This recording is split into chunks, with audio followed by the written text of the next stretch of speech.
16 বছর পর রাজশাহী মহানগর বিএনপির দ্বিবার্ষিক সম্মেলন চলছে। সম্মেলন ঘিরে উজ্জীবিত দলের নেতাকর্মীরা। বক্তব্য রাখছেন দলের কেন্দ্রীয় নেতারা। ইতোমধ্যে লন্ডন থেকে সম্মেলনে ভার্চুয়ালি যুক্ত হয়েছেন প্রধান অতিথি বিএনপির ভারপ্রাপ্ত চেয়ারম্যান তারেক রহমান। এর আগে দুপুরে নগরীর কেন্দ্রীয় ঈদগাহের সামনে এই সম্মেলন আনুষ্ঠানিকভাবে শুরু হয়।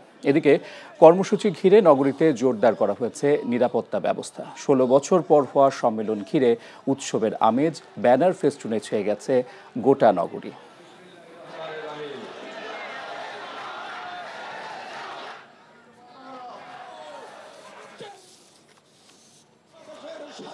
বান্ডেল থাকলে প্রতি সেনমানিতে টাকা বাঁচবে।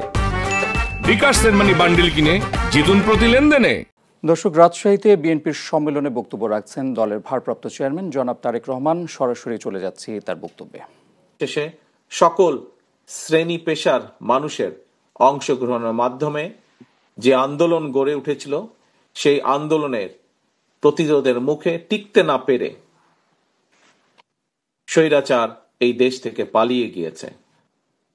প্রিয় ভাই বোনেরা, আজকে এই যে সম্মেলন, আমাদের দলের যে সম্মেলন হচ্ছে, এই সম্মেলনটি কেন? এই সম্মেলন একটি কন্টিনিউয়াস প্রক্রিয়া, একটি সাংগঠনিক প্রক্রিয়া। এই সাংগঠনিক প্রক্রিয়া পালনের মাধ্যমে এই সাংগঠনিক প্রক্রিয়াটিকে অব্যাহতভাবে চালানোর মাধ্যমে আমরা দলকে, একটি রাজনৈতিক দলকে আমরা সুসংগঠিত করি, দলকে আমরা ধীরে ধীরে গড়ে তুলি, দলের ভিত্তিকে আমরা ধীরে ধীরে জনগণের মধ্যে নিয়ে যাই, দলের উদ্দেশ্য, দলের লক্ষ্য, দলের আদর্শকে আমরা সংগঠনের মাধ্যমে জনগণের মধ্যে নিয়ে যাই। প্রিয় ভাই বোনেরা,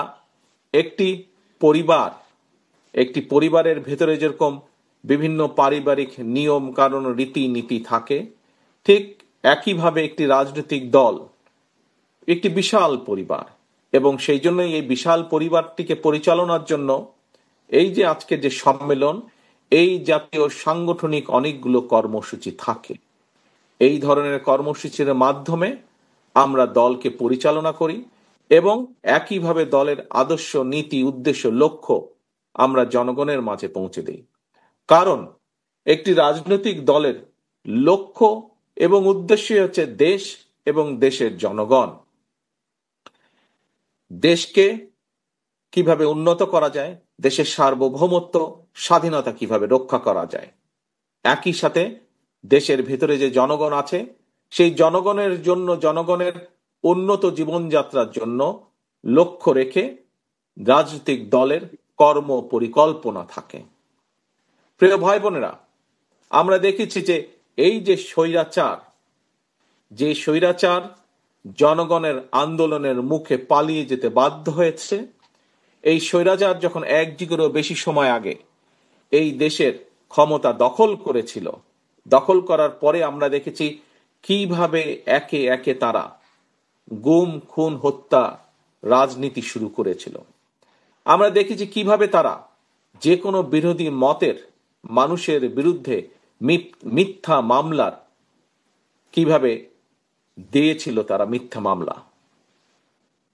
আমি নিশ্চিত এই সম্মেলনে আজকে যারা উপস্থিত আছেন, তাদের মধ্যে অধিকাংশ মানুষ স্বৈরাচারের সময় মিথ্যে মামলায় জর্জরিত হয়েছেন।